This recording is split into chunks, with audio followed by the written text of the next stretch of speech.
Hello, viewers and friends of Studio Brulé. This is Steve Brulé, and this is Coffee Break on March 30th. I'm a little late today. I apologize for that. A few developments happened here in the Dominican Republic with respect to the coronavirus quarantine.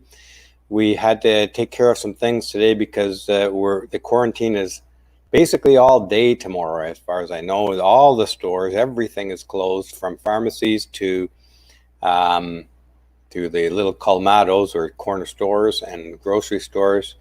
So it was a time to get a few things done around town today. So, as you can see, I have my evil patriarchy credentials on display. As a VIP club member, I'm authorized to comment on the state of affairs with respect to men and feminism in our culture, and generally how feminism is generally misbehaving. So, welcome to everybody here. We have quite a few familiar names: Michael Keller, Horror Cocktail, Luke, Chase, Josue. I don't know if I'm missing somebody regular up here on the comments. Bill Berry, welcome to the show. And without any further ado, I'm going to start off with a couple of little video clips to get us started. Here, this is today at one of the grocery stores called La Serena, and there's a line up to get in for supplies. This is in Puerto Plata. La Serena is one of the biggest grocery stores, and here you can see folks lining up. Let me make this a little bit bigger for you. I'll play that again. Very short clip of a few seconds. People with masks on lining up to get in for some supplies, as everything is closed tomorrow, and it's hard to say if and when these things will be open. The hours were already greatly reduced. Although supplies haven't been that hard to come by. When you get in there, everything's generally been available. So I can't complain about that too much. One thing that I did notice, which is slightly unusual here, if you look in the background at the same location, you see the police with machine guns or shotguns or whatever. They're not sure what kind of guns they are. So they are prepared for any kind of bad actors coming along. And this is, of course, not normal. It's a coronavirus thing. I'll just play that one more time. And if you look, you can see the military guys there. Not police, but military guys in the background. And one other video I'm going to pop up here is, now I'm just going to pause this for a second. And this is tapping into the theme of why we got to get rid of this myth that women are the more compassionate and the more compassionate, nonviolent gender. Have a look at this. It speaks for itself, and I got this off of Facebook a little earlier today. The video shows a woman coming to a stop in what appears to be in the middle of a street somewhere. Can't make out the license. She takes out this two dogs, and one gets to go back in and the other does not. Obviously, this dog is attached to the woman, the family, and it's a crippled dog. If you notice, it's missing a leg or it has an injured leg up front. And off she goes as if this dog is absolutely nothing to her. I found you can't help but be moved by the cruelty and insensitivity of this short video. It speaks for itself. And one of the things we have to do is dispel this myth that we should trust in women's empathy and compassion, because women just are not any more compassionate or empathetic than men are. They're not.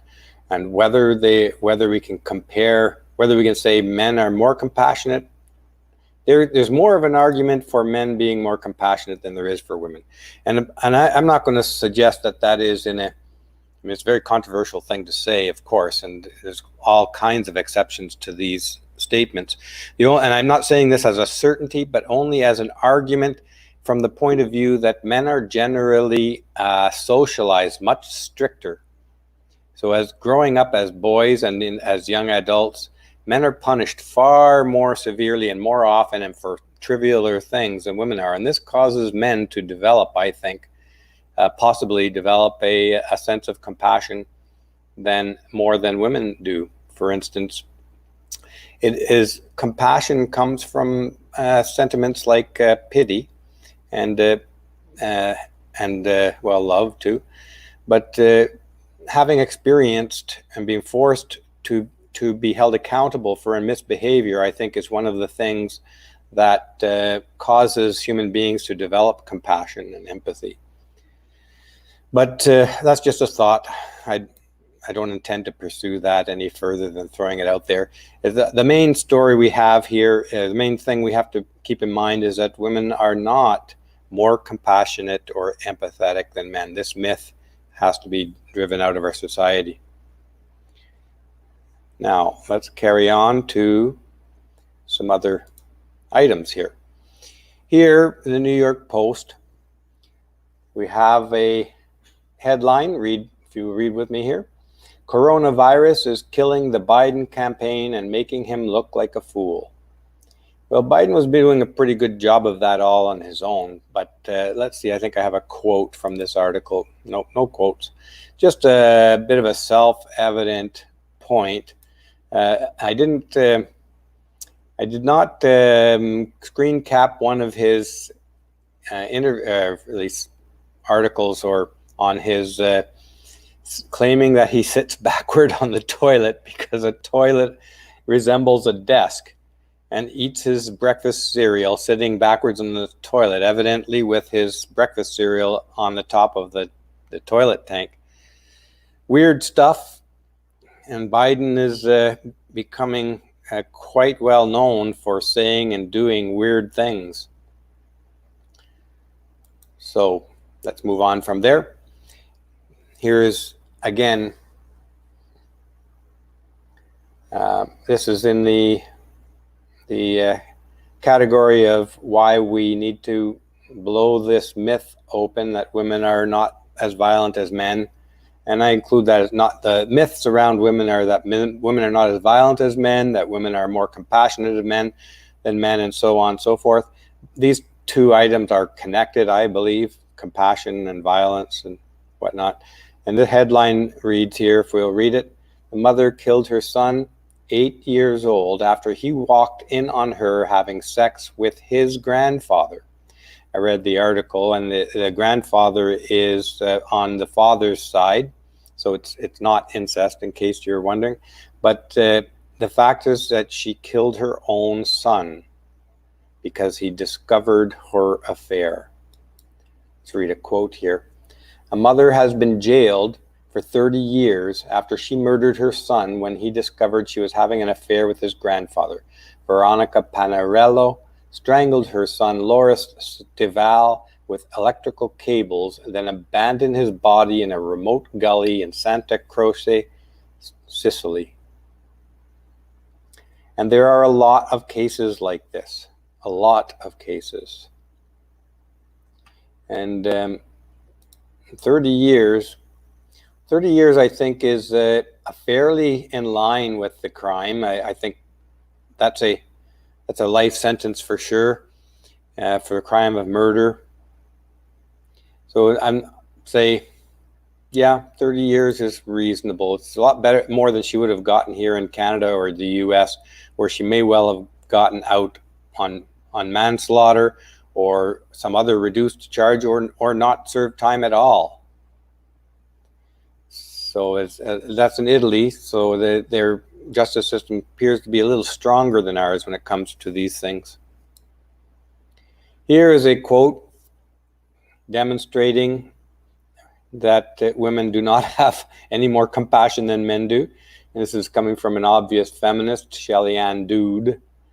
Everyone's like, corona this, corona that, COVID-19. Y'all are forgetting the worst virus of them all, men. And this is feminism. This is the hate movement that calls itself feminism. We're starting off here on a bunch of short items, and then we'll get into some coronavirus stuff because that's coming out every day. Here, this is a short coronavirus. There's a little bit of coronavirus shorties in here as well. Okay, let's read from the top. Pope says coronavirus is payback for sins against environment. This is the Pope saying this. And this, I find this particularly unreasonable coming from the Pope, because, and if you'll bear with me on this, this is a theme that might take a lot of laying out that I'm not going to do right at this moment, but I'm going to put the idea out here for you. The environmental movement is emerging as a religion in the West, and it's taking over from traditional religions in a bit of a very unhealthy way, because environmentalism doesn't really reach high enough to serve the purpose that religions tend to serve, which is existential questions of meaning of life, and so on. Environmentalism doesn't do that. It is a neutered form of religion. So when the Pope himself is saying the coronavirus is payback for sins against the environment, this is playing into this Mother Nature as a sentient being, a sentient and intentional being, which is again, it's actually what is the word for that? For a world, say God within the environment sort of religion, which again doesn't reach high enough to serve human needs in terms of spiritual development and philosophical questions around meaning of life and so on. Let's carry on with another one here.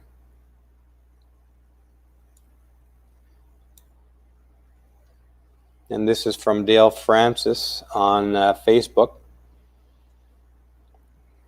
Let's read the quote right in the middle of the page here. And I don't think anything that is natural can be bad for you, says Gwyneth Paltrow. Coronavirus, hold my beer. Now, clearly this is meant to be a joke, but again, this is on the line again that nature is some kind of always nurturing force. And that human beings are sinning against nature, that we are a virus on the earth, and you've heard this one too probably, the coronavirus is the cure, and so on. So these are dangerous ideas. Not the least reason is that they're just patently wrong. And let's move on here. I've got a few examples of this kind of idea, and I didn't prepare anything specific. It's a big topic, so I probably should write something formal on this, but I'm going to try and wing it here. Here is, before we get into it too far, here is Victoria Casey. Let's read the quote at the bottom, the title of this video. Joe Biden and Lady Gaga join forces to send an important message about sexual assault. Interesting. Joe Biden, who's now been accused of 6 or 7 women of sexual assault, getting bound up in his own VAWA act. Let's read what Victoria says at the top here. Perfect example of the Democratic Party and their hypocrisy. How ironic can it get any worse than this, folks? They really think we're stuck on stupid. Let's go to the voting booth and show them differently. I vote yes for America. Please re-elect Donald Trump. And here, a little item of hopefulness, or good news, reading the title at the bottom. Amber Heard's dismissal against Johnny Depp's $50 million defamation lawsuit has been denied. Great. That means she's going to have to go to court. She's going to have to answer to a lot of embarrassing questions. And this is as far as I know, one of very few, if not first in America, a man fighting back successfully against these abusive women who are using the Me Too movement and lying about domestic violence to try and destroy a man.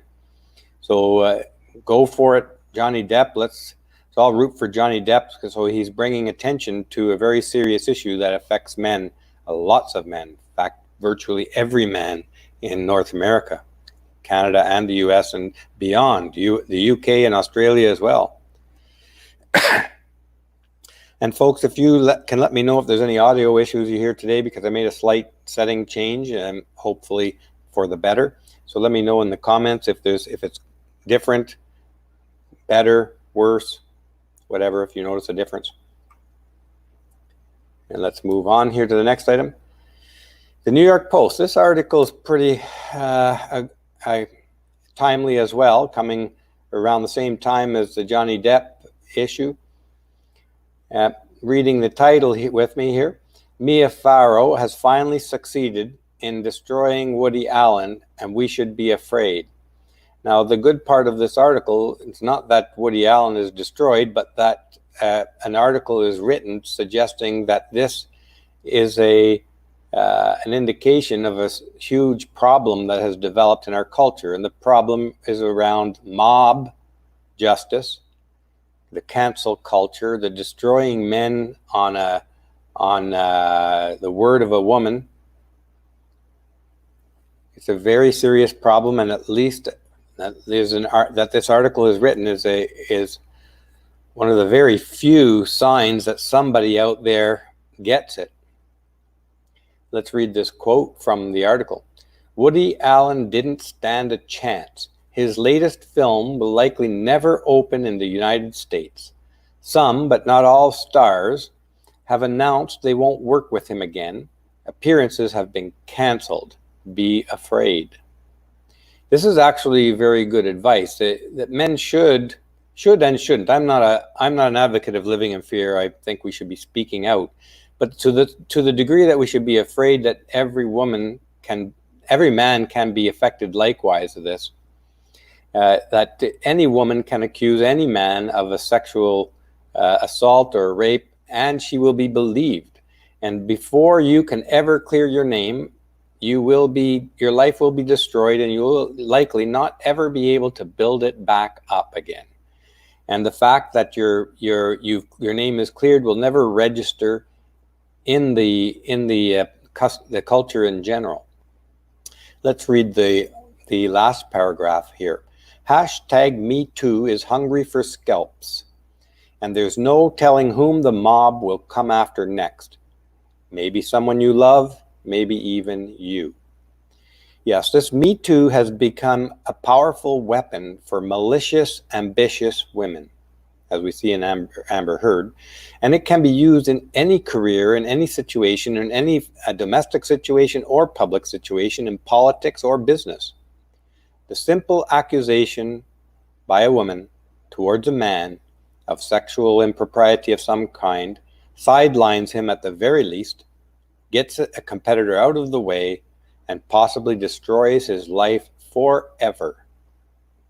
No matter how much good he's done in the world, no matter how innocent he is, no matter how powerful he is, as we saw with Weinstein.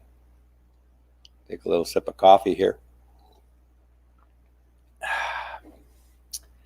It's a very serious issue, and at least that one article is starting to highlight on it. Hopefully some others will follow suit, but I'm not hopeful on that. I'm not very hopeful on that, because the vast majority of the media is dominated by and controlled by feminists. So you're not going to see a whole slew of these kinds of articles. I put this one up here because this is an indication of the kind of hatred that is allowed and flourishing in our culture. This guy, Watson J. Desmond, this is his, I think his Facebook account. This guy, I blocked him. Here he is, and I just got a small sampling of this racist type stuff from this guy. And he doesn't even see it as racist. And I forget even what this was related to, but it was a sensitive topic. And here he comes out and says the white people are crying. And then as somebody calls him on his racism, he yawns. And as somebody calls out, makes some other point here about racist side, let's just read his quote here from Watson Desmond, quoting, "I've never said a single thing about Chinese people, quote, people. As a matter of fact, you should be more concerned that the, quote, Chinese look at a stray dog in the same light that middle-aged white men from the US look at a 10-year-old boy." Now look at the incredible racism and ageism in there. And this is all part of our feminists who have made it acceptable to openly attack white people, men, and especially older men. Little Watson Desmond, the racist there, doesn't feel the slightest bit inhibited on spewing his racism and his sexism, in a sense, out on Facebook. And this is not by any means the worst of these things that I've seen on Facebook. But I'm losing my patience for it. I just block people like this now. But I like to highlight it, so anybody who knows him, be aware, this guy is a racist. There's no walking that back. He's a racist. And this brings up a point that racism, anybody can be racist. And this is the nonsense that's coming from feminism as well, who claim that you're not racist unless you have power, which is nonsense. That would mean that only powerful people can be bigoted. And that's nonsense. All kinds of people can be bigoted. It doesn't matter how rich or unpowerful or powerful you are, you can be bigoted. It doesn't matter what color you are, what race you are, if you're First Nations or if you're Chinese or if you're black or if you're white. Doesn't matter. Racism, bigotry is not defined by who you are, but how you approach people or treat people and think about people who are different from you. That's what it's about. That's what bigotry is. Defined by how you treat people who are different from you. And this guy clearly is racist. Let's carry on here. And this is again this is a little bit of the man-hate stuff that we're getting into here. This web page or Facebook page, the female lead, with their little subtitle here showing how women shape the world. Let's have a look at some of their quotes from this website. This one's not terribly consequential, but it's clearly this is a Democrat lefty who wants Ruth Bader to be living 150 years old. I don't know about that one. Now this is from Anna Bela, who says, "My favorite Bible story is when, instead of telling women to dress modestly, Jesus tells his dudes to avoid lust by plucking their eyes out." I don't think Jesus tells men specifically. I think he's telling, I think the quote is that it would be better to lose your eyes than to fall into sin, be led into sin by what you're seeing, or something like that. I can't remember the exact quote. But this is from that site, Women Who Lead, or let's take a look at the name of that web page on Facebook again. The Female Lead. These are all some posts on that Facebook page. Read with me here. "Let women walk home safely. Stop commenting on their bodies. It's not a compliment. It's not respectful." Well, women comment on men's bodies and more all the time. Now this, to me, is merely, first of all, they're implying that women can't walk home safely, which is absolute nonsense. Every town I've ever lived in, I've seen women walking around all hours of the day and night, not the slightest bit of concern, and almost never have we ever heard of any incident from this. It's in Kingston, Ontario, Brockville, Ontario, Sarnia, Ontario, Ottawa, Ontario, all of these cities. I've seen women out all hours of the night in perfect safety. New York City as well. Stop commenting on their bodies. Yeah, well, that's like saying, stop being a human being.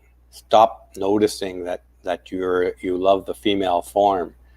I mean, this is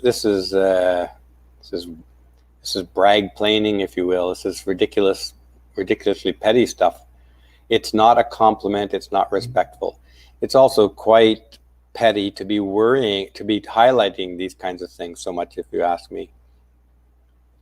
The feminist impetus is to make life so constrained, so confined that one can't turn around, one can't be human, one can't relax, or even have any permission to make a mistake or a misstep or a faux pas of any kind without it being dragged out into public scrutiny with the intent of destroying your life. This is a power play setting up this situation that feminists are trying to do. It's a move for power.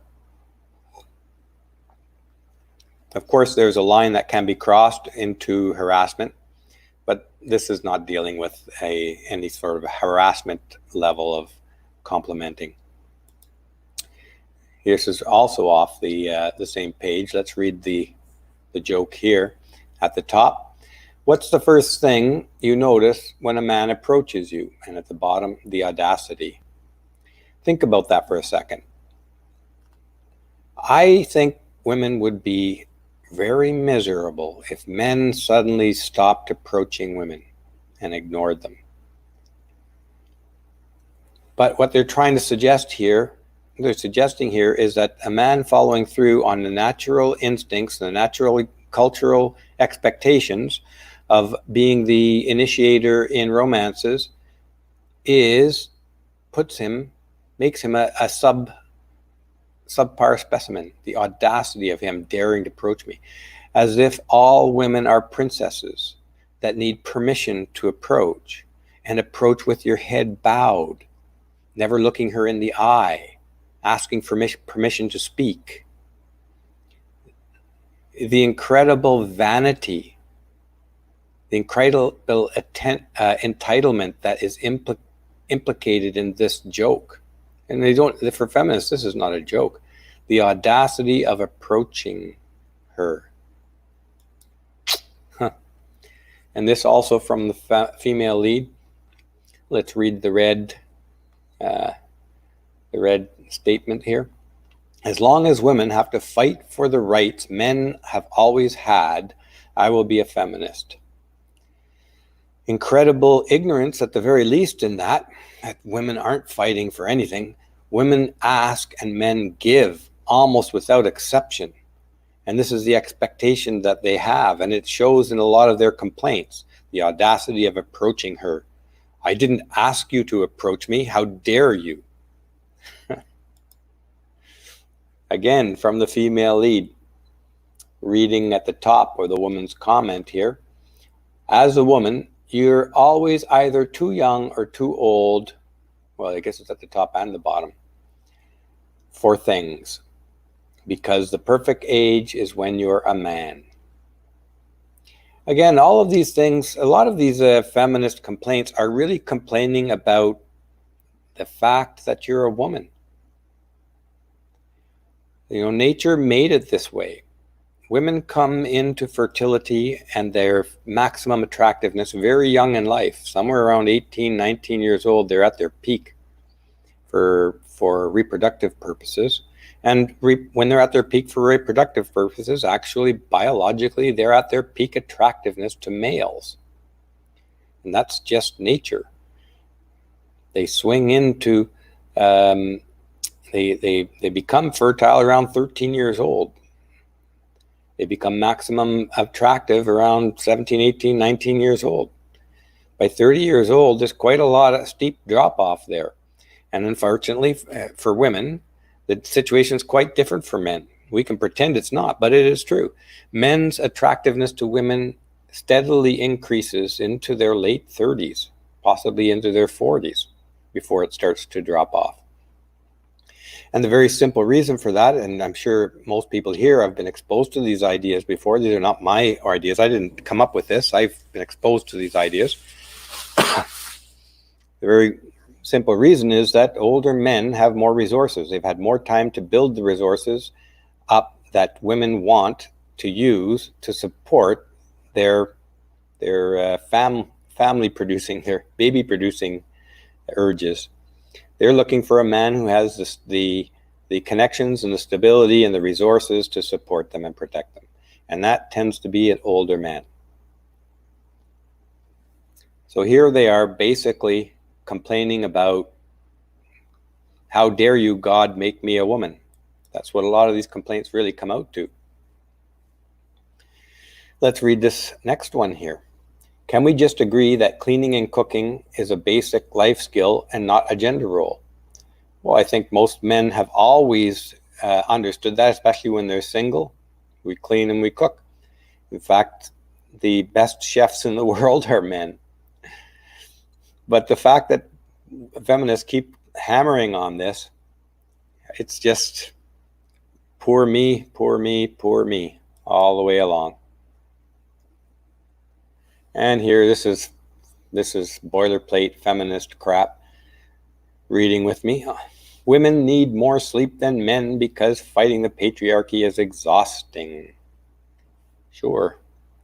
You know, Don Quixote probably said fighting these horrible monsters is exhausting too. He was wailing away at windmills, and I imagine that it is exhausting to continually in your fantasies believe that a windmill is a monster and you're swinging away your sword at a windmill.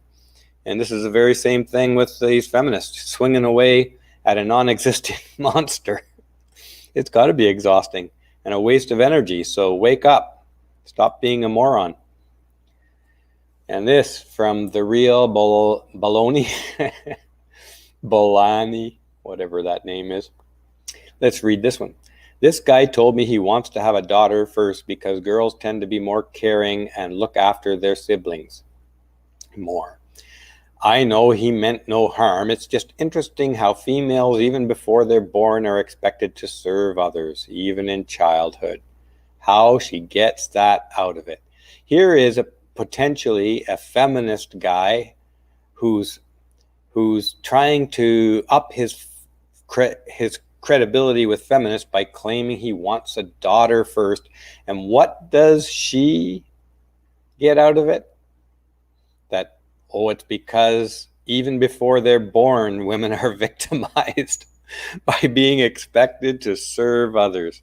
And who is it that's serving women? Men. 70% of the taxes paid by men, and 75% of those tax resources are spent on women. But it will never be enough. It will never be enough. And the reason it won't be is because they get all this by posing as a victim, and men are buying that story, and we have to stop buying that story. You're not a victim. You're a lying, crying poser, and you're expecting to benefit from claiming to be a victim. And this one is just pathetic. And let's move along. We all know who Michelle Obama is, and let's read her quote. The difference between a broken community and a thriving one is the presence of women who are valued. Now, this is the strategy by which feminists claim to be victims, okay? They make a statement, and just by making the statement, they make it as with the assumption that what they're complaining about is true.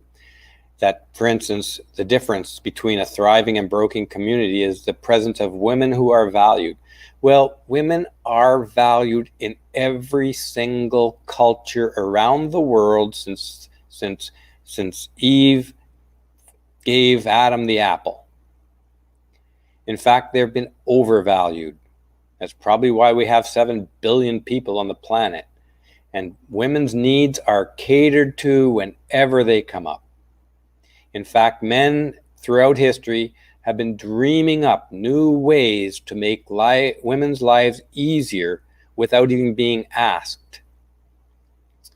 The dishwasher, the vacuum cleaner, all this makeup.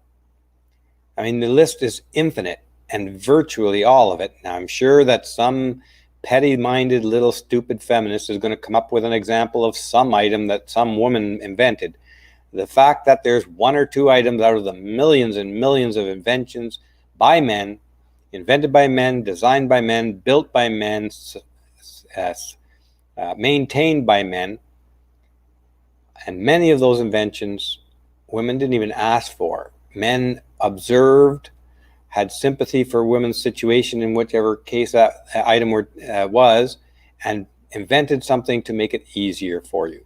And to be honest, the feminist movement, if anything else, is proving to us men that you didn't deserve it, that we've been too good to you.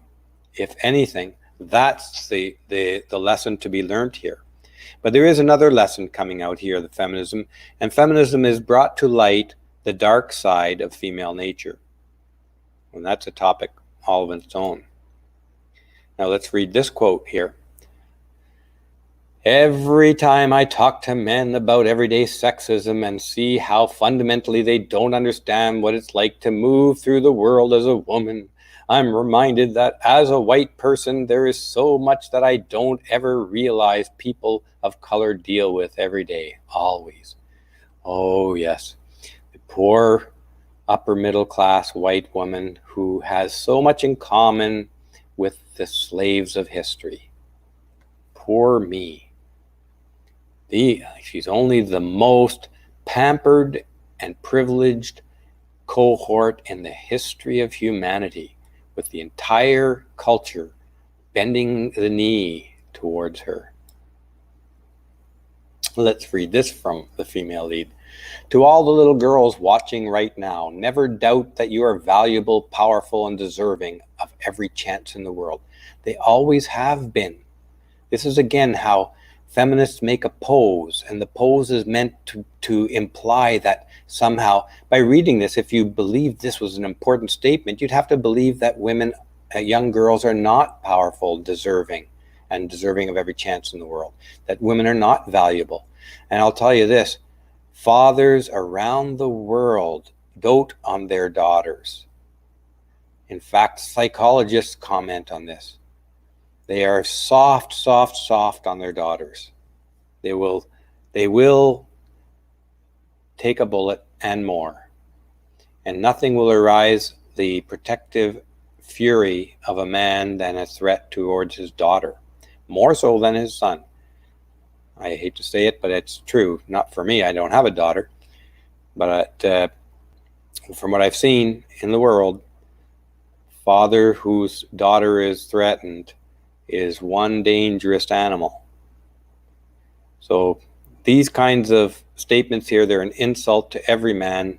They're an insult to every little girl, in fact. They're putting the idea, a little girl who reads this is saying, oh my God, I didn't know I'm not valued. These people must know something that I don't know. I'm not valued. Maybe my dad doesn't love me. This is a message that they know, the feminists know they're implanting this little seed of a message, and it's a really evil, insidious way to plant ideas into unsuspecting people's heads. You just state some putatively positive thing like this, but the underlying message between the lines is that no, you're not a valuable little girl, you're not deserving, and that it's your parents and the culture around you's fault, and that these people are here to correct the situation. This is an insidious and even evil way to put these ideas out there, because unsuspecting minds don't see the trickery involved in that message. Let's read this. I'm sure you've probably seen this one before. I forget the name of this actress, but she's one of the most entitled, privileged people on the planet Earth. And let's hear what she has to say. Reading from the top.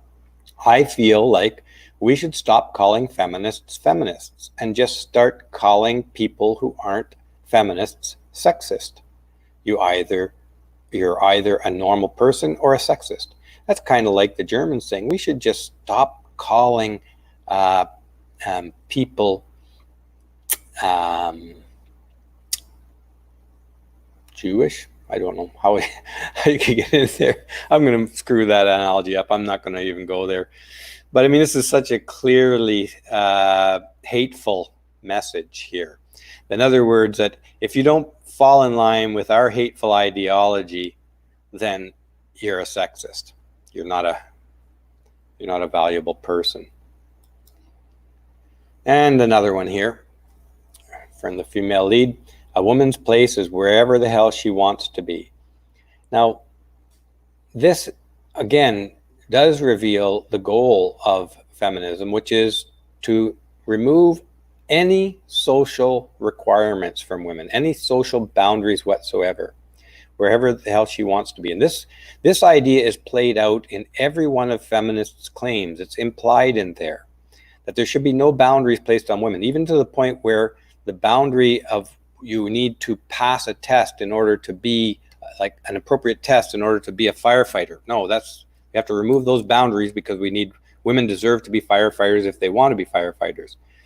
Women deserve to be pilots if they want to be pilots, just because they want it. So they have to reduce the requirements.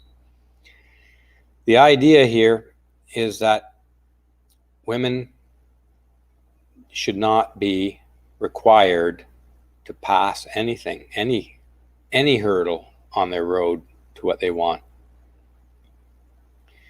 Now, men's world is not like that at all. No one will stand up there and say, if you did, a man's place is wherever the hell he wants to be. You're going to find out that our culture does place an enormous number of restrictions on men's behaviors and men's options. Men have to earn their way into just about everything in life. Well, into everything in life. But feminists don't. And the feminists, with their attack on the requirements of different professions, reveals that they really feel that a woman wanting something is good enough, and that any restriction, anything that prevents her from getting what she wants, is a problem. Now, this is a little highlight here from the Femengo file, the Feminist Whisper Network, that had a copyright claim against it. I contested that copyright claim, and it seems like they are going to keep this unpublished. It's been removed. Here it is. The YouTube complied with a legal copyright takedown complaint about this video, and it looks like it's going to stand. So I'm going to republish that without the image in it that they complained about. And we'll get that up probably by tomorrow. So look out for that. It'll be a republishing of episode 116 of the Femengo file. And I'll keep you posted on whether there's further legal action involved. By my contesting it, I may end up with a court case against me. And I used an image what I feel is in the fair use, because it was an image of one of the professors who doesn't want her incredibly malicious behavior brought to light. She's a professor at a university in Bath in the UK, and I used an image of her in the context of the university, because this whole topic was in the context of how her inappropriate actions at the university. They used the image as an excuse to convince YouTube to take down the video. But the video will go up again, but without that image in it. So look out for that. And here, this is a meme that came up.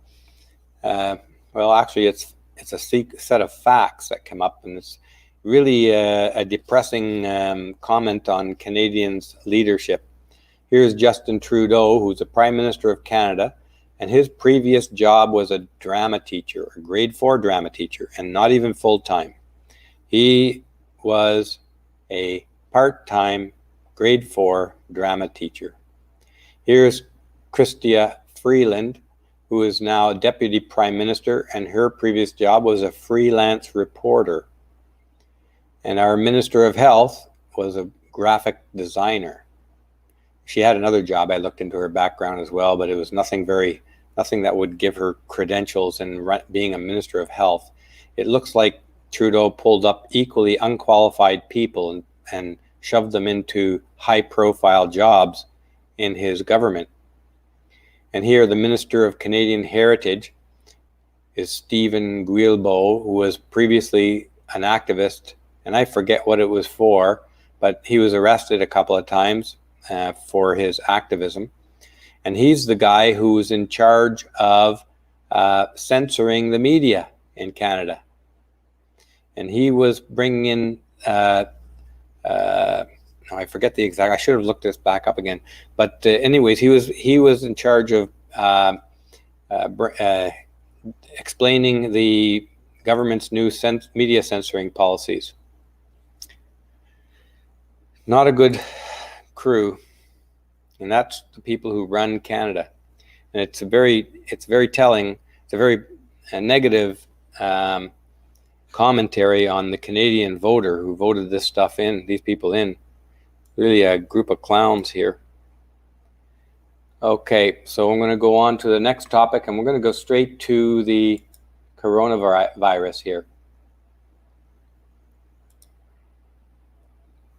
And here, Lawrence Solomon in the Financial Post, who's writing that the lockdown should be for the old, the vulnerable, and no one else. And that's a topic we've touched on a couple of times here in the coffee break sessions, that in my opinion, that a lockdown of everyone is overkill, and it's going to cause more damage than it solves. Now, I think that this author makes some of the same points that we've made in a couple of sessions here. Let's read this from the top. Prime Minister Justin Trudeau, Ontario Doug Ford, and Toronto Mayor John Tory are right to panic over a coronavirus explosion. Next to Mexico, our hospitals are the poorest equipped of all OECD countries. And that is likely true. Canada's healthcare system has degraded terribly. Reading at the top another quote from this article, half of Ontario's hospitals are already at overcapacity for much of the year. The US, in contrast, is in trouble despite a hospital sector that is only at 64% capacity. South Korea did do well in flattening the curve, but it has more than 4 times as many hospital beds per capita as does Canada. Germany, which is attempting a lockdown, has more than 3 times as many. This shows itself regularly in every hospital that I've been to in Canada. The last time I was there, in Canada, I had an ear infection, and I went into emergency because it was a Sunday and I needed to get some antibiotics. I was there over 4 hours, and they had no idea when I'd be able to get in to see a doctor. It was going to be at least another 4 or 5, 6 hours. I know that wait times in emergency tend to be in Canada, average around 10 to 12 hours for emergency wait time. People came in with cut open lips, one guy with a hockey accident, and it was just miserable there. I ended up leaving and suffered through the ear infection. And I was 10 years in Canada, in Ontario, when I was in Brockville, and it was, I think, 4 years in Brockville and 6 years in Kingston before I could get a family doctor. 10 years without a family doctor, and this is the public health care system that people tout as being such a model to follow. And if you follow the Canadian healthcare system in the US, you'll just create a disaster. Let's read this other quote from the article. Those with existing illnesses who should avoid infection, chiefly those of all ages with high blood pressure, diabetes, heart disease, or active cancer, should isolate themselves for several months, knowing that they otherwise risk death. That's quite reasonable. Now, here's another article on the coronavirus here, and this one we're going to get back to the topic of self quarantining, but the Trudeau government gets unlimited spending authority for 6 months. Last week I highlighted this bill that they tried to put forward. It was going almost 2 years for unrestricted control of tax dollars, including new taxes. And at that time, I said it was a bright sign that the opposition parties rejected it. Well, what they fundamentally did is shorten it to 6 months, and they passed it. This is the minority government that Canadians do not trust, taking the unprecedented powers for what is, I think, an exaggerated risk. The powers that the government did not take during terrorist times, during the FLQ crisis of the 70s and during World War II, they're taking it for this virus by a minority government with a little child emperor here as a terrible track record for fiscal responsibility. The guy who's destroying the economy in Canada, who chased out the oil industry, who wasn't able to secure legal projects to go forward. And this guy is taking unlimited spending authority for 6 months on the excuse of the coronavirus. This is a really bad sign, folks. This coronavirus epidemic or pandemic is being used as an excuse for enormous overreaching power grabs. Let's read from the top a quote from this article. And while the ability to impose taxes unilaterally and without parliamentary approval was removed from the original legislation, the government still has the unilateral ability to borrow. This is really important because they sleazily got what they wanted by changing the name of it. Read this again.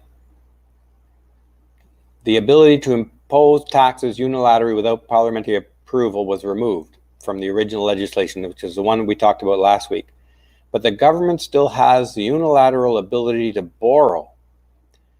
Reading on here, government borrowing today leads to the need to tax tomorrow. Exactly. That is still unlimited spending. In other words, you may not be able to put in new taxes. You're still spending, and you'll have to raise that money later. Put simply, reading on, the government now has the power to control the budget by increasing indebtedness, thereby increasing the need to pass new taxes in the future. Another quote from the article, reading from the top. The question for Canadians, particularly those concerned by the original proposal, is how is the revised legislation effectively different from the original bill? The timeline for this unprecedented authority granted to the government, a minority government no less, has been reduced to 6 months. Beyond the shortening of the timeline from the end of 2021 to September 2020, and the addition of reporting requirements, however, the suspension of parliamentary oversight of spending and borrowing remains.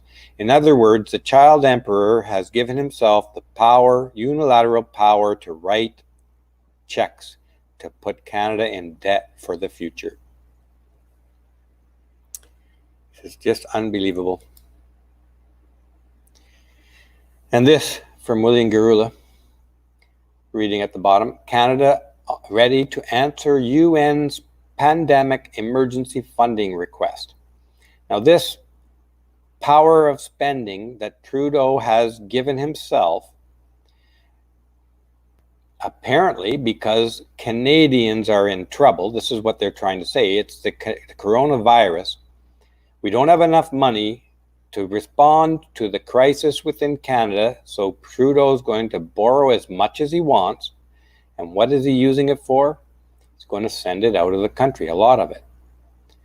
And the reason is Trudeau is after a one world government, and he wants a place at the table in that one world government. That's why he's been traveling around Africa before the virus pandemic broke, or before at least it was well known, looking for a seat at the UN Security Council.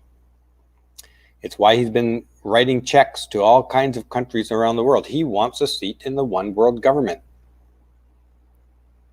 So reading at the bottom, Canada ready to answer UN's pandemic emergency funding request, Trudeau says, buying himself a seat at the one world government table. This is disgusting what's going on the left. All the left politicians are using this coronavirus to further their ideological goals instead of addressing the concerns of the people, the health of the people that they're supposed to be serving. Reading from the top here. Canada will answer the United Nations urgent appeal for a $2 billion global humanitarian response plan to fund the fight against COVID-19 pandemic in the world's poorest countries, Prime Minister Justin Trudeau said, buying his way into a one world government position. And here, they're clamping down further. CBC News reports, this is just on late last week, strict new mandatory quarantine rules come into effect at midnight for returning Canadians. You're not going to be able to travel on the bus. You have to stay home for 2 weeks or something like that. And on the heels of that, here we have Conrad Black's article in the National Post. And reading at the top, the world succumbed to a pandemic of hysteria more than a virus. And I tend to agree with Conrad Black. It's not to say that this isn't a serious issue we're dealing with. It is. But the response is not very smart. Quarantining everybody is a sledgehammer approach to this. And it may be causing more problems than it will solve. Certainly it will solve, I should say. It's going to help and solve the spread of the virus. I'm not debating that. But it's going to cause other problems that may be as big or bigger than the virus itself. Let's read what Conrad Black has to say here as a quote, reading from the top. The coronavirus isn't a laughing matter, but when the Canadian government tries to abolish the rights of Parliament and U.S. armed forces are nearly dispatched to the Canada-U.S. border, and most of the workforces of the world's principal countries are hiding in their homes, those questions are reasonable, and someone in Ottawa should try to answer them. Let's read on here. Oh, well, that's all Conrad Black quotes I have.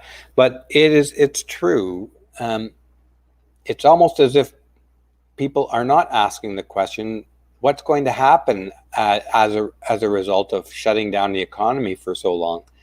I read a title or either a headline yesterday that the U.S. may be shutting down till April 30th. That is a long, long time to clamp the economy down. And it does put into mind, are there alternative or are there hidden reasons for pursuing this strategy? I'm suspicious now. Because one thing that happens when they drop the stock market down like that, sure, a lot of organizations, a lot of mutual funds and managers are repositioning their portfolios, they're selling, but somebody's buying. And what's happened during the 2008 crisis is that power concentrated even further into the hands of the super wealthy. And that's what's happening right now. These depressed prices are a buying boon to the super wealthy who already do control an enormous portion of the world's companies and resources. And what they're doing right now is they're buying again.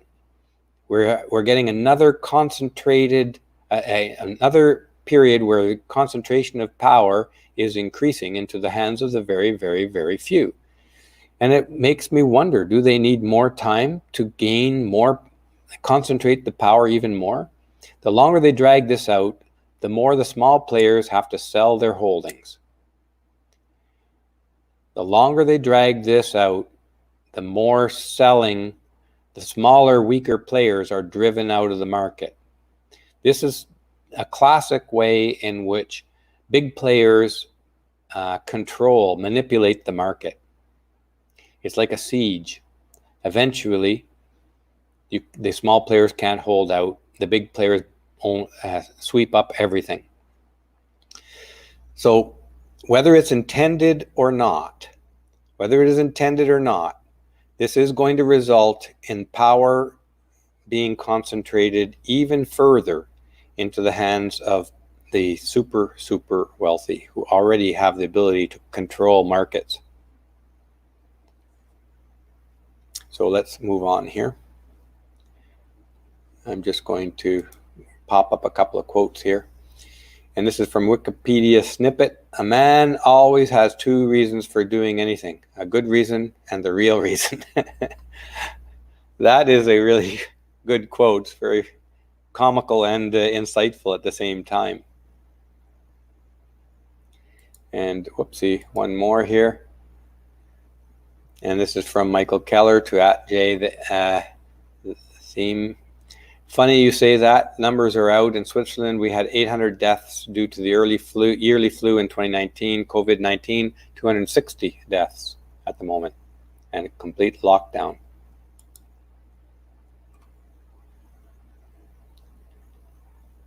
So let's move on to the next issue, and this is an issue that I like to focus on because it's important, and it just gets sliding into our culture in a kind of a insidious way.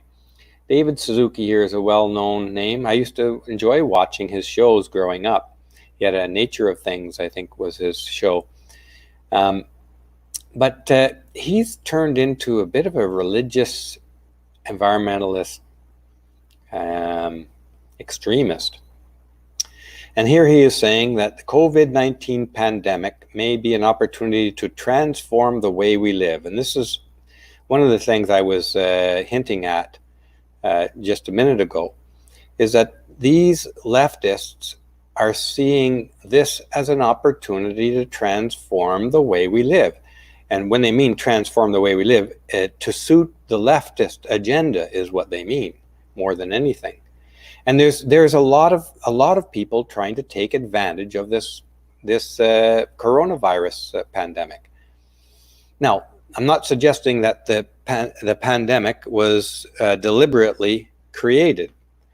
No, super smart, super wealthy, super influential people, they don't have to create an epidemic. There's always a pandemic or an epidemic or a crisis somewhere in the world sometime.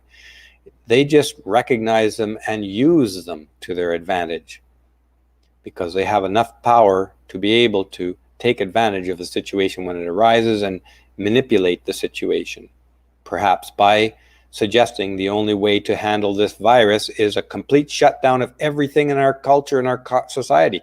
Put everybody in their houses, out of their jobs, long enough to depress prices that we can buy it all up, or essentially all up, enough that they can now do whatever they want with the world's resources. That's possible. And then there's another link like this, like these guys are seeing the coronavirus as an opportunity to transform the way we live. Let's look at what they mean by that. Let's read a quote here at the top. Can we relearn what humanity has known since our very beginnings? That we live in a complex web of relationships in which our very survival and well-being depend upon clean air, water and soil, sunlight, photosynthesis, as if he has to specify that, and the diversity of species of plants and animals that we share this planet with. Now, this is a very nice motherhood statement, but he's implying that we've forgotten that. And no, we haven't. It's a really arrogant and ignorant suggestion to suggest that humanity, as if everybody in the world but David Suzuki and his buddies have forgotten that we live in a complex web of relationships in which our very survival is dependent on clean air, water, soil, sunlight, and so on. No, we haven't forgotten that. And David Suzuki does not have any moral authority to pontificate about this. This guy jets all over the world, has God knows how many houses and cars, and he's one of the biggest footprints of carbon footprints in Canada. And yet he's preaching how somehow we forgot that. This is giving me the impression of this guy in his sandals and silk robes and his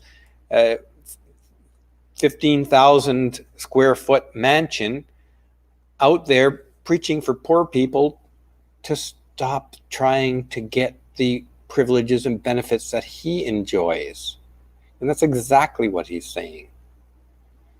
We haven't forgotten that.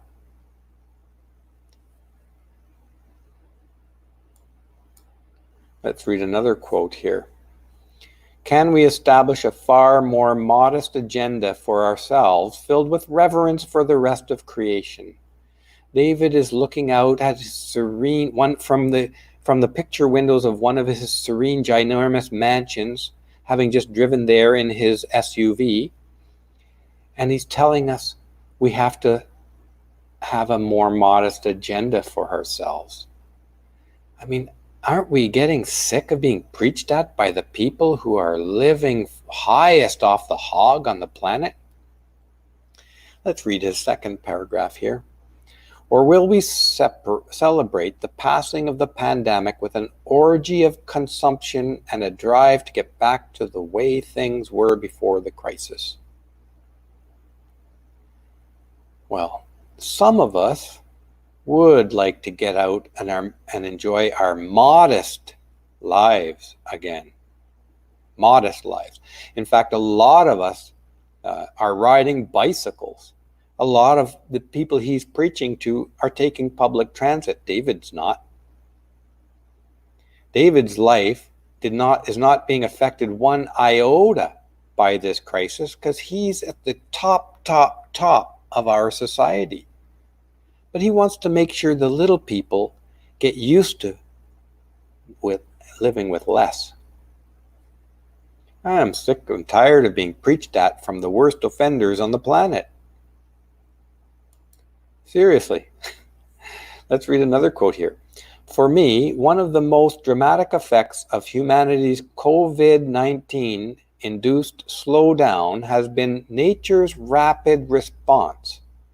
Clean air over China, fish in the canals of Venice, and the sighting of a raptor in my Vancouver backyard.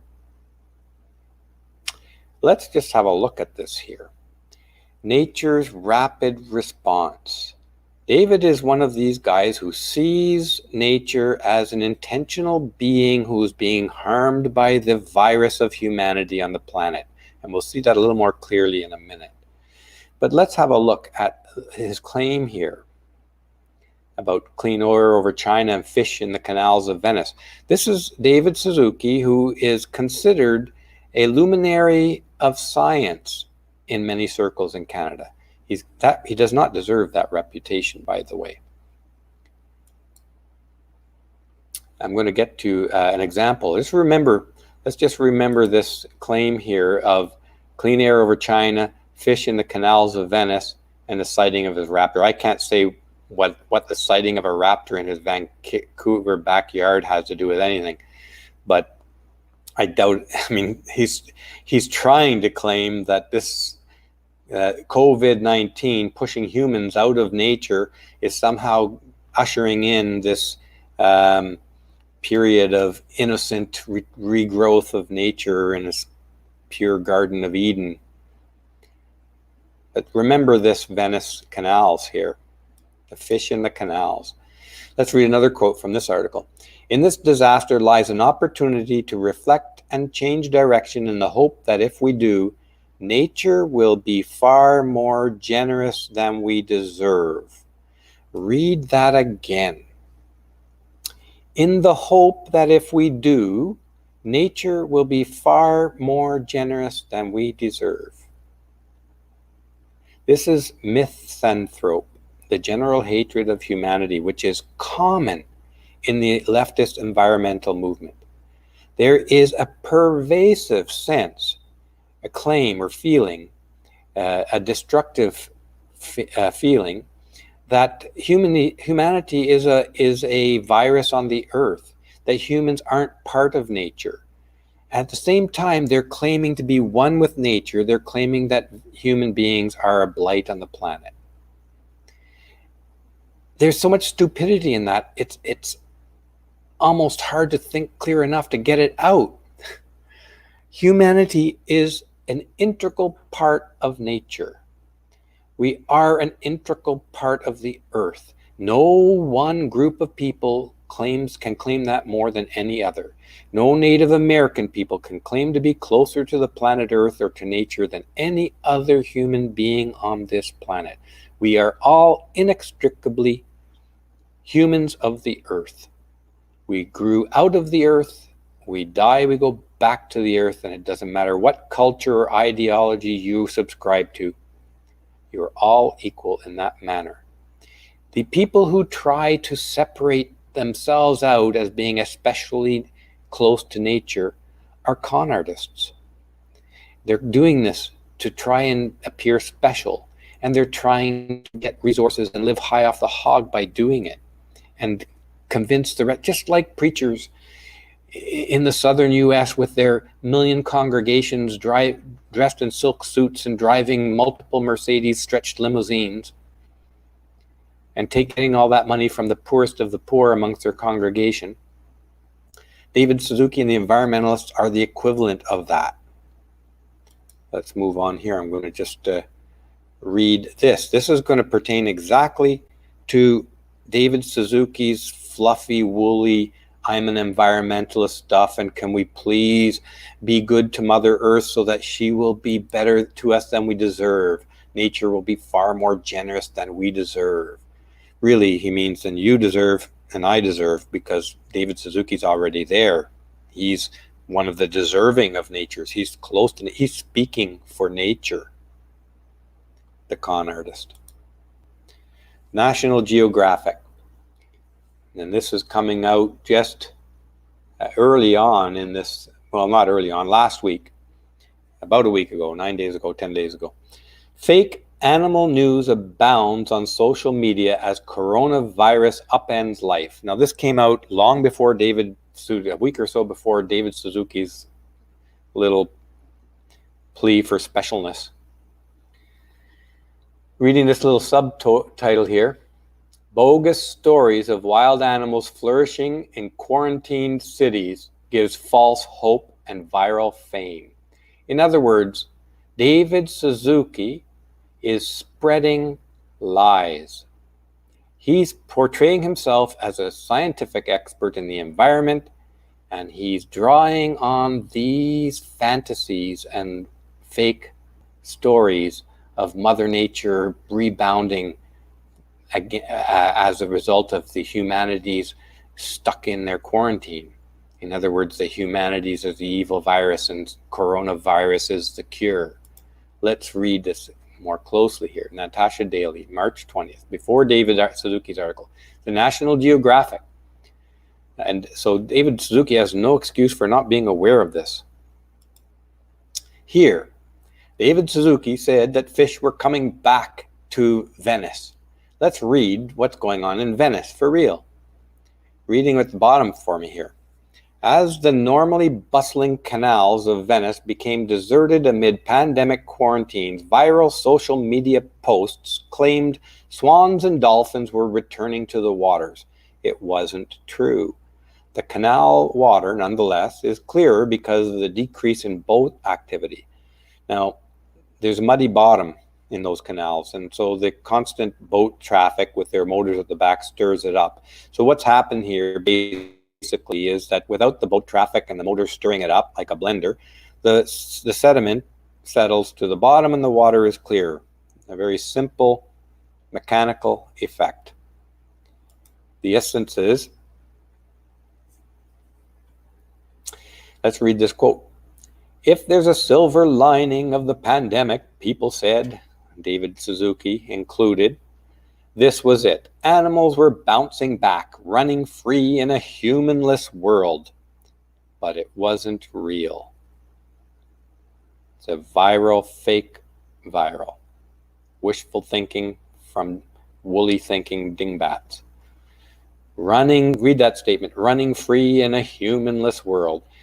These people consider humanity to be the virus, the blight upon the earth. Let's read this quote. Venetian dolphins were filmed at a port in Sardinia in the Mediterranean Sea, hundreds of miles away. And it was claimed that it was in Venice. It's fake, lies. And yet the likes of David Suzuki are using these and their sentimental claim to guilt the rest of people to not striving for a better life, to be more frugal, change their ways, while David Suzuki continues to live high on the hog, flying around the world. The environmentalists and their preachers of environmentalism are no different than the abusive preachers who are preying upon the poor in the southern U.S. and other parts of the U.S., getting filthy rich by it. Reading another quote here. Here's an unexpected side effect of the pandemic, her tweet reads. This is the person who started this Venice idea.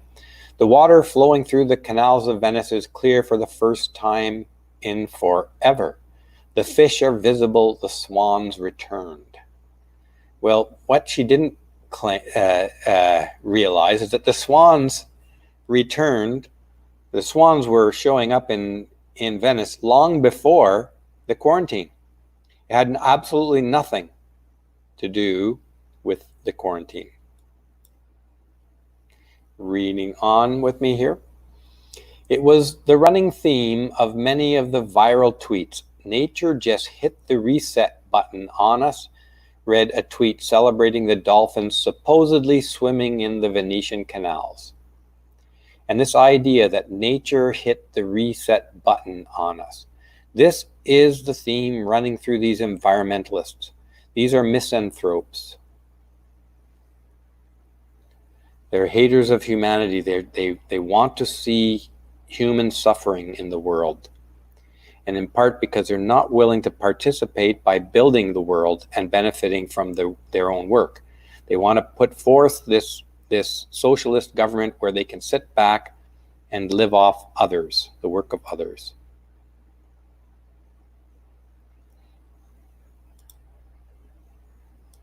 Let's read this quote from Horror Cocktail. The deep misanthropy of many environmentalist activists is depressing. Yes, it is depressing. Not the least of the reason is because we do have environmental problems, but these aren't the people who are equipped to deal with them. They're the people who are like parasites trying to live off of that. They're like those con artist preachers leeching the money off the poorest people in the world to live high on the hog, but are leading people into a state of crazy beliefs. They're not leaders with anything to provide spiritually or intellectually to their following. They're tricking them. They're con artists. These environmentalists are largely con artists. And their goal is to usher in a socialist world in which they can live for free off the work of others.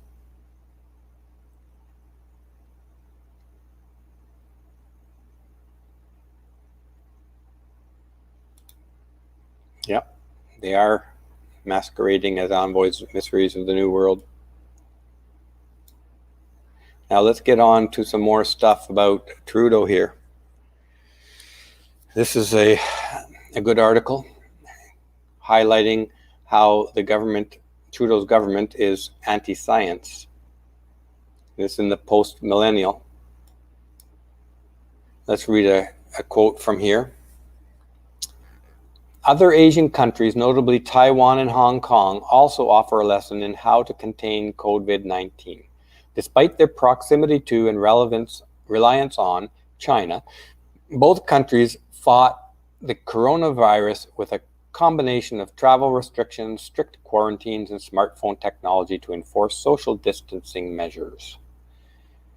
Both nations also embrace widespread use of face masks, which have been scientifically proven, along with hand hygiene to stem viral infection.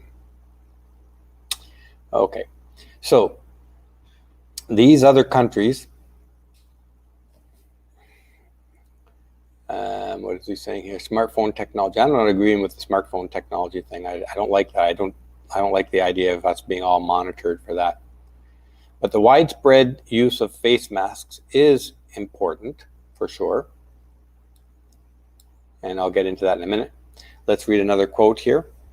In addition to its tepid political class, Canada's scientific, quote, experts have also been providing contradictory messages. An example is Isaac Bogok, a University of Toronto infectious disease professor, who repeatedly appears in the media militating against the use of face masks by the general public. He also argued against travel restrictions, even though this contradicts the recommendations of scientific bodies like New England Complex Systems Institute, which is led by mainly MIT and Harvard professors. Yeah, I remember the argument against use of face masks, and I had assumed that, being a scientific guy, that he had some inside knowledge to suggest that the face masks don't do anything to protect from the virus. And so for a long time I didn't pay it any mind. But as it turns out, the reason for them telling the public not to use face masks is because they were worried that there would be a face mask shortage for the people in the hospitals, the healthcare workers. There's no face mask shortage. And face masks are actually very easy to produce.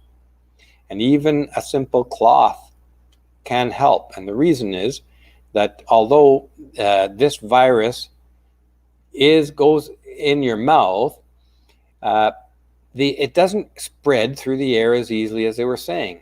When they said they originally said that the virus spreads through the air, that test was done using an atomizer. And that an atomizer, what it does is it takes the virus, mixes it up in a spray, and it puts it out into extremely fine mist. And extremely fine mist particles of water or whatever liquid you use can be suspended in the air for a very long time and travel with a little breeze or with your breath quite a long distance. But the fact is that human breath, it does not atomize any liquid. In fact, if you talk, and I know some people like this, when they talk, they spit. And that spit is a large drop of liquid. And that spit can go on to any surface or into another person's face or hands. Now, even a crude cloth will stop spit from traveling from one person to the other. And another thing that a cloth does, especially when you're out in public, is that you're out shopping, let's say, you're picking things up, you're opening doors, metal surfaces where the virus can live for hours or days even, and you get it on your hands. Now, instinctively, it's almost impossible for people not to touch their face because you do it without thinking. It's an automatic behavior. With a face mask on, if you try instinctively, unconsciously touch your face, you're going to touch the face mask and you're not going to contaminate yourself with your own hands. You wash your hands when you get home, and then you take your face mask off. It's a very secure way of going out and doing your business in public. Also, if you sneeze, for instance, you're not spreading it to other people. Even with a regular piece of cloth you have at the house, you sneeze, most or all of those droplets that contain the virus, if you're personally infected, will stay in the inside of the cloth. And so you're not going to spread it to other people. So right there, just even a basic contact, a basic face mask, and they were recommending that people don't use. They gave people the impression that a face mask would do nothing. In fact, I got the impression initially that a face mask might actually hurt you, possibly by containing the virus longer within the mask itself, so you rebreathe it. But that was very bad information. The fact is that the face masks do help. And in fact, if you're around somebody who coughs, any spittle that comes out of their mouth, and if it's coming towards your mouth, which is a very direct way to contact it, it will just get on the cloth, and you're also less likely to get caught. So in any case, that was an example of of the misinformation going on here. There's also the misinformation that and I'll get to this in a minute, about the hydroxychloroquine, the drug that is appearing to be useful in treating this. Let's read this quote here. Bogok did not disclose that in the midst of the COVID-19 outbreak, he gave a talk to Toronto Chinese Business Association, encouraging Torontonians to eat at Chinese restaurants, where eating at any restaurant during a pandemic is contrary to the well-understood principle of social distancing. And this guy is one of these medical advisors. Now, he was obviously sympathetic to the Chinese community losing business as a result of this COVID-19. So in other words, these people are not always giving us very good advice, not in our interest. Here is an article that published, or is about to be published in MedRx4, and a viewer sent me this. He's the writer Cornelius Christian here, and dealing with this exact article. And that this research paper here, this paper was discussed in that previous article we just read. Let's read the title here. COVID-19 in Canada, predictions for the future and control lessons from Asia.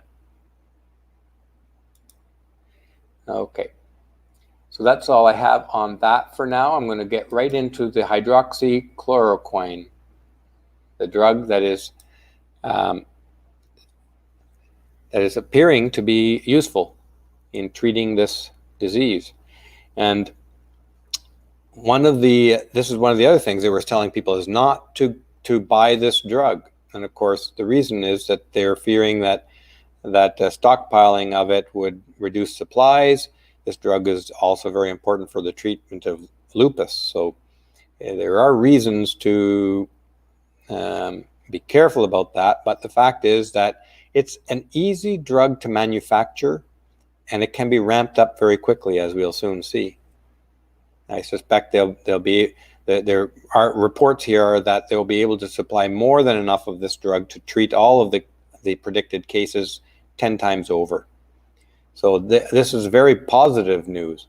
Now here in Salon, let's read the title here.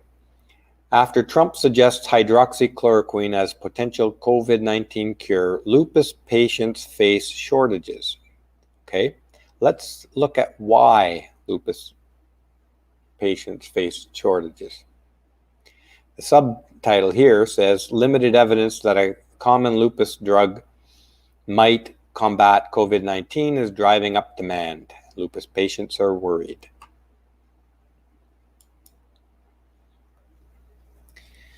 Okay, reading from the top here, a quote from the article. Some evidence suggests that many doctors are now writing prescriptions prophylactically for patients with no known illnesses, as well as for themselves and family members.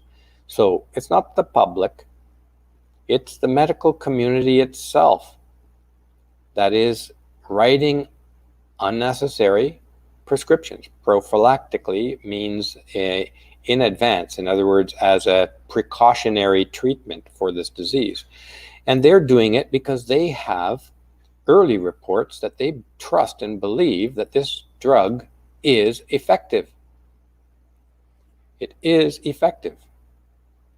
And I mentioned before, folks, to you that 2 or 3 weeks ago I bought this drug, and I bought it on the advice of the pharmacist in town here, who is quite good, and she's Italian. And she, I think, reads up new drug stuff every day. So I was in there asking her, if the virus this thing started to take off, what should I have in the house? And she recommended a few things, like this antibiotic and the treatment of cough medicines and an expectorant and all the rest of that stuff. And then she mentioned this other drug, that there was early reports that it's successful in treating the virus. I hummed and hawed for a little bit, then I came back a few days later after researching it and bought some. There's no more available here in this hospital that I know about. But let's get on with this a little bit, and I'll tell you more about that later. So here, well, the long and short of it is, here in the Dominican Republic, you don't need a prescription to buy any drugs. So I didn't think I'd really need it, and this virus, this pandemic hadn't been heated up yet, but I thought, for a few bucks, why not get a box? So I do have it. So let's read on here. This is from the town hall. Hydroxychloroquine, help is on the way. Now, you remember the criticism that the left-wing media threw at Trump for sharing some of this positive news a week ago or so, and then somebody ate aquarium cleaner and they died and they blamed it on Trump. But anyway, that's another ridiculous story.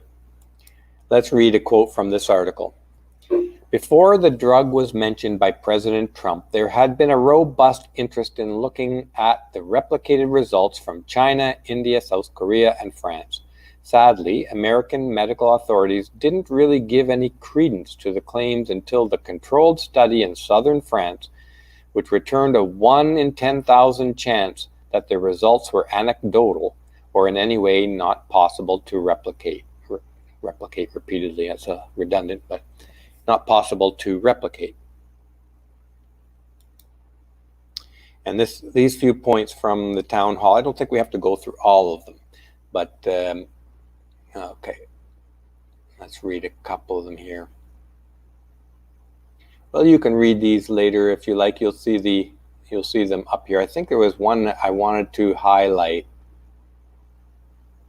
I can't really separate it out right now. I'm going to read a couple right from the top. Dr. Fauci, and he's the main advisor to the White House on health matters. When asked if he would use hydrochloroquine cocktail, answered with a resounding affirmation. Simply because he had asked for better clinical evidence previously did not mean he was unaware of what the data was already showing. France, this is number 2, reversed its previous ban on the drug when highly esteemed Dr. Didier Raoult released his first surveys findings the French medical authorities were resistant. As he released an even larger study with more patients and improved results from his initial study, the French public health officials had no choice but to give guidance as to its use. Number 3, India's public health guidance granted affirmation for the physicians and frontline medical workers to begin taking it as a preventative. And I have a little data on this down the road here. This use was the first suggestion I recommended as first steps in this column a week ago. Since our own CDC has cited its prophylactic benefits, our doctors and frontline medical personnel should be taking it now. I tend to agree with that. The dose as a prophylactic is quite small compared to the dose as a treatment for a full-blown infection. So it's in the orders of magnitude like 1/10 of the dosage. But I do have the dosage to show you. Number 4, given the increased acceptance here in the States, not one, but as many as 7 different pharmaceutical companies have agreed to mass produce as much as 250 million doses by mid-April. That's only 2 weeks away. Given Dr. Raoult's guidance in both of his studies, this would give the globe enough inventory to cure 46 million cases. We haven't had 1 million cases globally yet. 46 million cases can be treated within 2 weeks. Folks, and that's just in the States. 250 million doses by mid-April. And that's by mid-April. That doesn't mean they're stopped producing. That they can produce more and more and more of that, as much as is needed. This drug is a synthesized drug. And what that means is that we use other materials, chemicals, and you create this molecule. Previously, I think quinolin itself, or chloroquine, I'm getting the word wrong, chloroquine, we're talking about hydroxychloroquine, but when this was initially discovered, you had to extract it from some tree bark. And so you were limited in how much you could produce, and it was harder to produce it. You had to harvest it from nature. Now it's chemically made in a laboratory, in a production plant. So this almost unlimited quantities can be produced. Let's read number 5 here.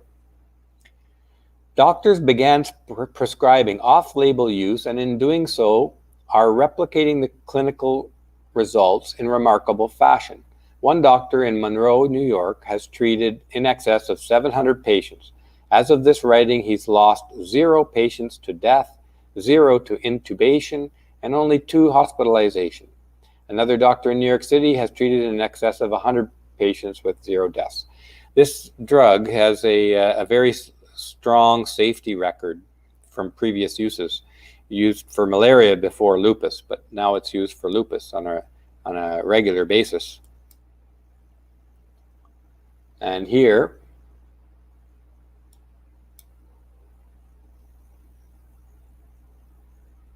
this is the report from India here. Did I miss one? Let me just go back for a sec. I think this has gotten out of order. Let me move ahead. Eligible individuals. Asymptomatic health workers. I think this is from the India report. Healthcare workers involved in the care of suspected or confirmed cases of COVID-19 and asymptomatic household contacts of laboratory confirmed cases. This is the dosage recommended for prophylactic use, which is basically preventative for people in high-risk situations who don't necessarily have the disease now as it is. And it's a very low dose. It's 400 milligrams twice a day for 1 day. Then it's 400 milligrams once per week for the next 7 weeks.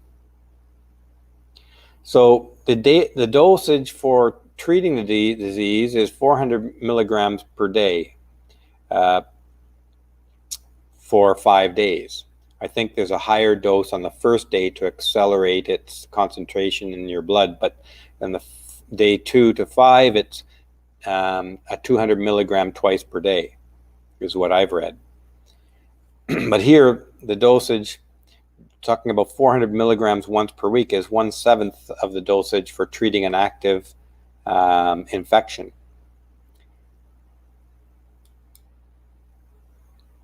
Now,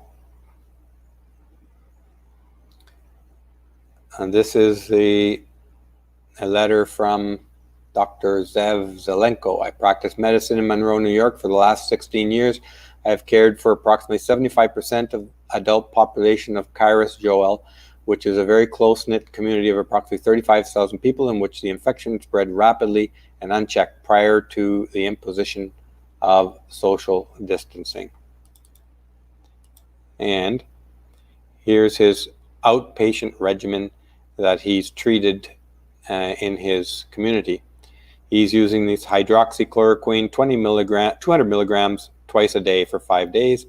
This is the antibiotic that I talked about earlier, once a day for 5 days. And they add zinc in here. And the reason is that zinc inhibits the reproduction of the virus.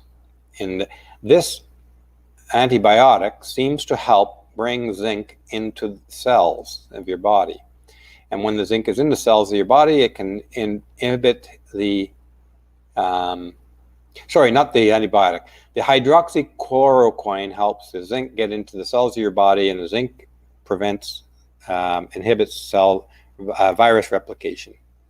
And that's my understanding of it at this minute. Now, reading another quote here. The Democrats, the media, and people who despise the president don't want these trials to succeed. 3 Democrat governors have gone so far as to ban the use of the drug cocktail, and one has even threatened action against doctors who prescribe it.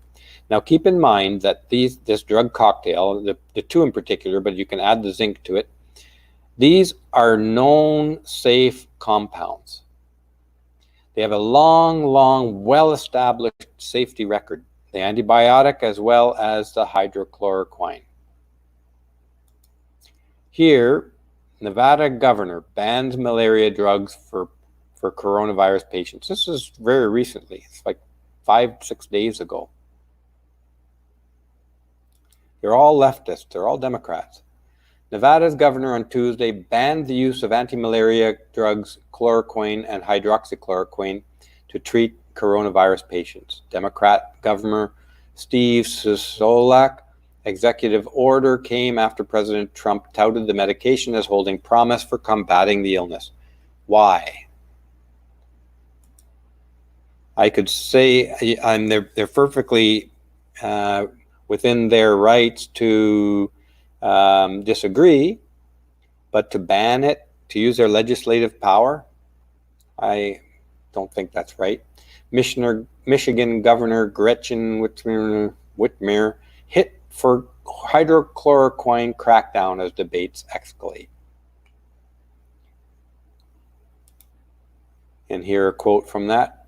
The Michigan Department of Licensing and Regulatory Affairs issued an order Wednesday warning physicians against writing prescriptions without a legitimate medical purpose and instructing pharmacists to evaluate the legitimacy of hydrochloroquine or chloroquine prescriptions. More regulations and enforcements. Here from Blue Lives Matters, Sandy Malone writes, the governors of New York and Nevada have both signed executive orders limiting prescriptions for hydrochloroquine. Some of the nation's governments remain at odds with President Donald Trump's praise of hydrochloroquine as a silver bullet for novel coronavirus, but Nevada and New York took their objections to the extreme. And yet, a short while later, Governor Cuomo was also one of the ones banning this. And here he says, on the drug therapy Tuesday, we're going to start hydroxychloroquine with Zithromax. That's the drug combination that the president has been talking about. So he changed his tune. And that's all I have for the chloroquine. The last category I have here is a couple of short items. Oops, wait a second here. Yeah, bear with me a second.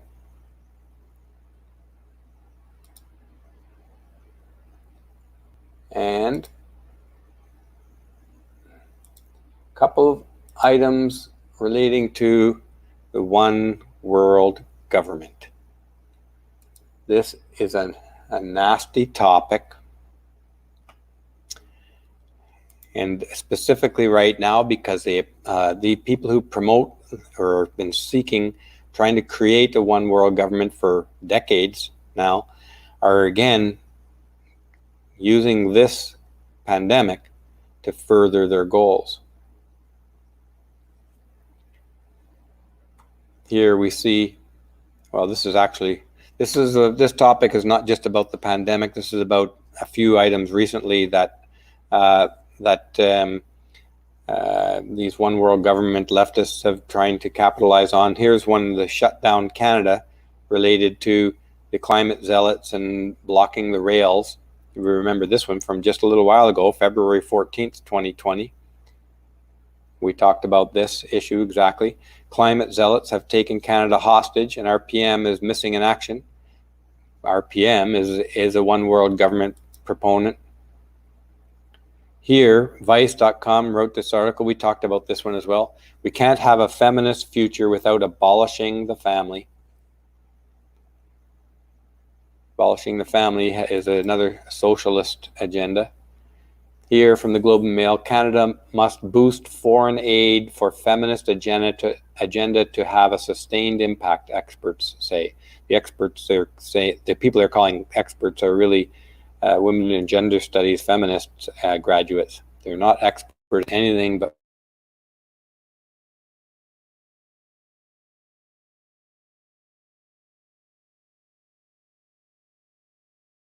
one. And here,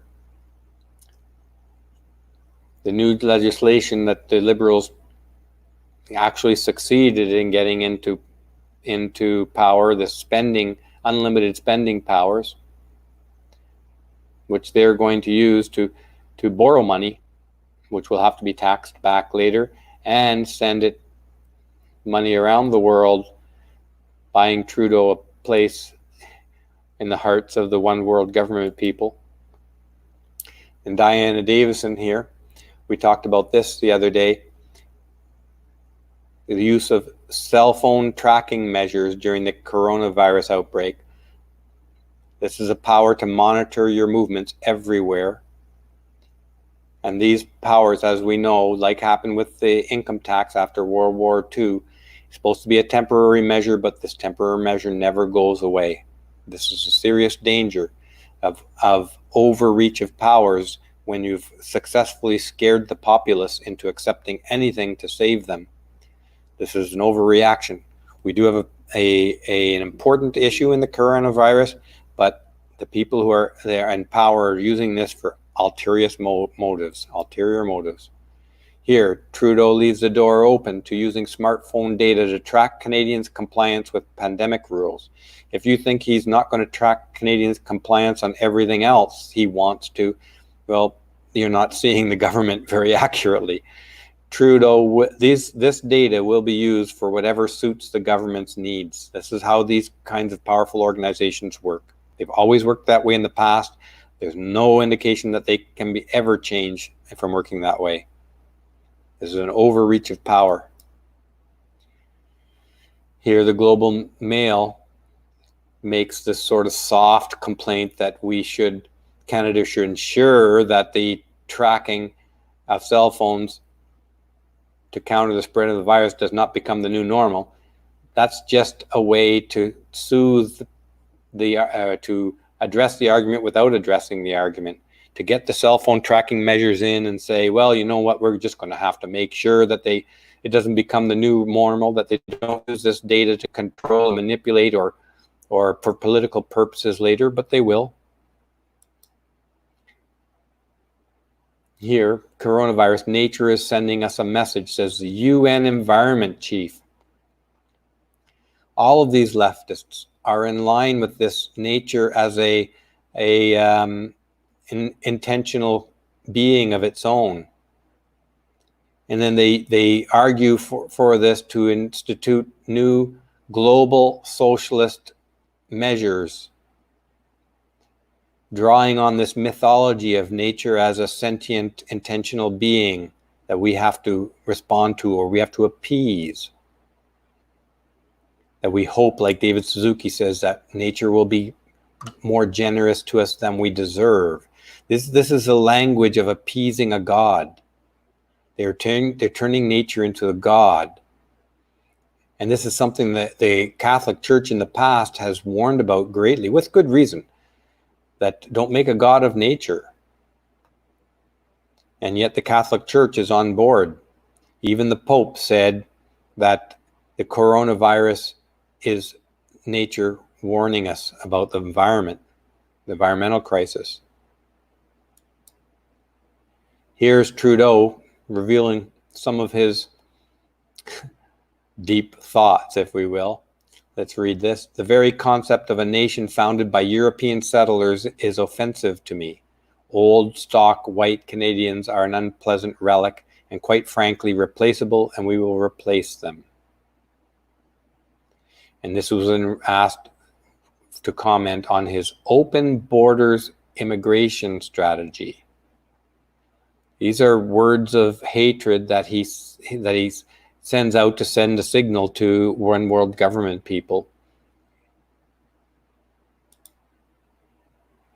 And here's Gordon Brown in the UK, ex-prime minister, who calls for a global government to tackle the coronavirus.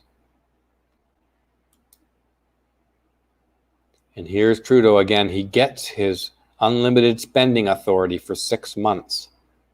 These are all terrible, terrible signs. These are people using the coronavirus crisis for their political and ideological purposes. And here, the United Nations wants a one world government in less than 12 years. This was written only a year and a few months ago. The one worlders of the 1950s and early 1960s are now in the UN driver's seat, and they have made their move. This is a quote from that article from a little over a year ago. In 2015, 70 years after their original rights-based document, the UN took a giant step towards the global government that was only hinted at in their first organizing document. They issued a document entitled Transforming Our World, the 2030 Agenda for Sustainable Development. And sustainable is the key word in there. That's a word with sort of putative, positive connotations, but let's have a look at what they really mean by sustainable development. And this article, I don't have enough quotes to explain it fully, but you should read this article if you're interested in how sustainable is code word for socialism. The original document from the US was the Human Rights Code. I forget the exact name of the document. And it was all about individual rights around the world. Now this has been transformed all into collective rights, this sustainable development. And collective rights are to be brought about by a one world government. Let's read this quote from the article. Marxism is implicit in sustainability, but is nuanced by its alliance with seemingly scientific adjustments and goals related to environmentalism. The reason that Marxism is implicit in there is this idea of sustainability, which they connect to the ability to us to sustain the providing everyone in the world with the resources that they need. Sounds good, but that's socialism. That, in other words, that we are able to sustainably support the entire world to the conditions that they want to, without the condition, without the requirement that they do anything for it for themselves, without the individual responsibility. The responsibility is being shifted into a collectivism. When you read back here, transforming our world, that's a collectivist statement right off the bat, for sustainable development. This is the United Nations. Let's read this quote here. The one-worlders of the 1950s and early 1960s are now in the UN driver's seat, and they've made their move. The overlay of Marxist talk about meeting needs has moved to center stage. The UN has assigned itself a time frame for moving forward in its plan for planetary hegemony.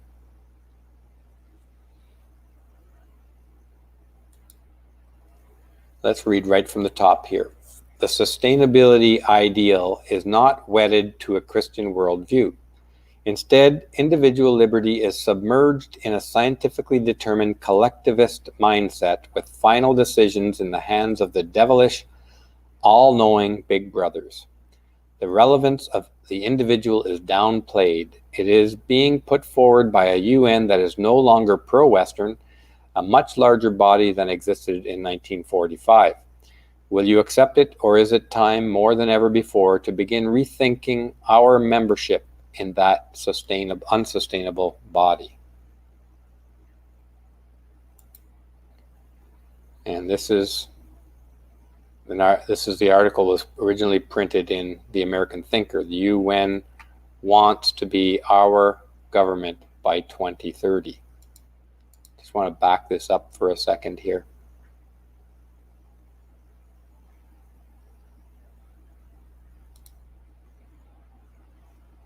Yeah. So I did have another point to make in here, but I think I'm going to call it quits for today. This has been another, I thought this would be a shorter session, but we're 2 hours in now, covering a lot of ground. Now let's just pop up a couple of comments here. This is from J. Weil series. They are talking complete bullshit. At Studio Brulé, both Botswana and Namibia managed to prevent coronavirus from coming to their countries by closing all borders. So the opposite of what they are claiming. I'm not sure what this is referring to, but yeah, closing borders is bound to help reduce the spread of virus if it's coming from outside. Once it's inside, then different strategies are inside your country. Different strategies are required.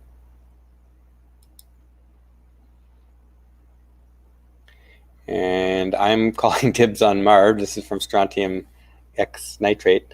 Anyone who wants to colonize Mars needs to go through me first. Okay. And one more here.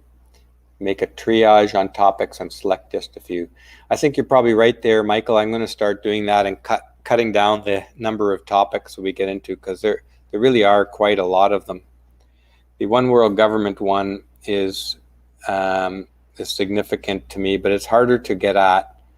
There's a lot of stuff going around in that topic, and I don't want to get into too conspiratorial thinking about it.